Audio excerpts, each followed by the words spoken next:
I, Chelsea Bosiger, have gone 2 weeks without the internet. um, yeah, 14 days. The first 7 days were rocky.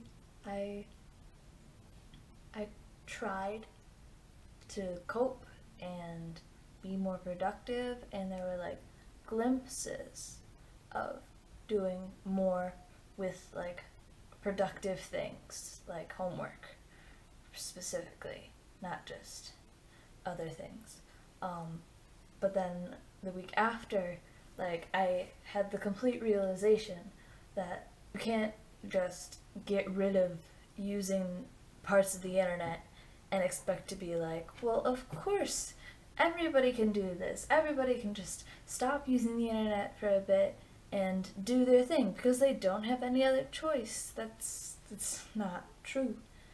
There's different kinds of people in the world that cope with things differently, that handle amounts of work differently, and I think through this experiment, more so than learning how, if we were more productive or not, we learned just like how it affects people differently.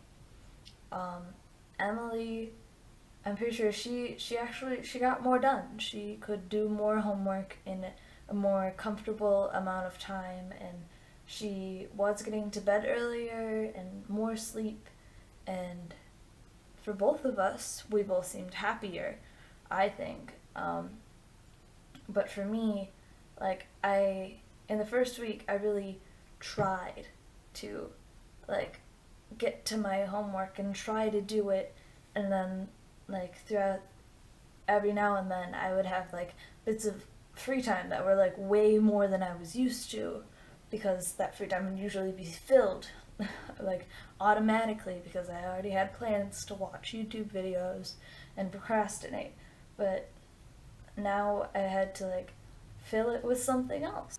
My brain doesn't know how to use free time very well. My brain is very wired towards do the thing that makes you happy, that you're most comfortable with, the thing that you know will have some sort of positive outcome and definitely won't involve you ending up in tears because you think you're like stupid or doing it wrong, or you're gonna waste time doing something wrong. It's unrealistic, but sometimes I subconsciously think of doing homework that way, as like, if I do my homework, I might end up messing up and wasting a bunch of time stressing over something and all that.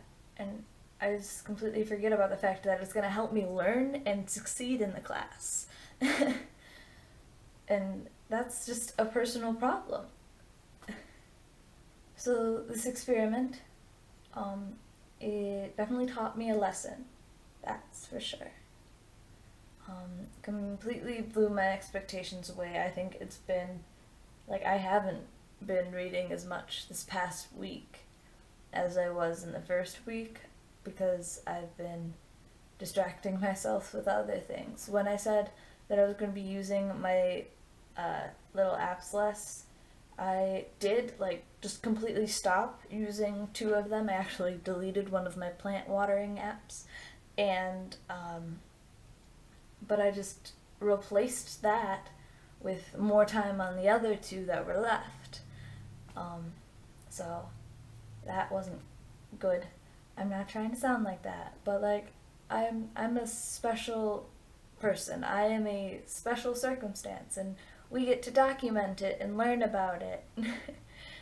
Basically, all in all, this experiment shows that some people stopping and restricting their internet use can really, like, well, yeah, overall, with both of our cases, it can really change the person, which is outrageous, but that's what it's like a pillar of our society now, is how much you use the internet and how knowledgeable about the internet you are, especially for young people. But with our cases separately, Emily is an example of someone who already had a brain wired for having her priorities straight. She was pretty good with keeping her priorities straight. So, starting going into this, she had the skills to like set her priorities and then do them even if she was staying up till 11 because she had to get it done. Whereas I was, my priorities were like the flip side of hers. I prioritize comfort and happiness and sleep over the stress and not sleeping and wasting time. If society decides to like have a revolution on how much we use the internet and how much we stare at our phones, it's not going to be like everybody decides, like everybody is like their lives are 100% better because they're doing so much work, but they're also really happy kind of stuff. It's not going to be like that. There's going to be people similar to me that they just become too free and don't know what to do with themselves. I mean, maybe like this could just wear away and I could go back to normal, which I don't see happening. I think that I don't see myself spending hours on YouTube anymore before doing any sort of homework. I really don't like that about me now. Is when, because we did our coming back in 2 parts. So like yesterday, I could start watching YouTube again and do other normal internet things. I just couldn't like scroll through Facebook or Twitter or Tumblr or anything like that. I could just do that kind of stuff and play games.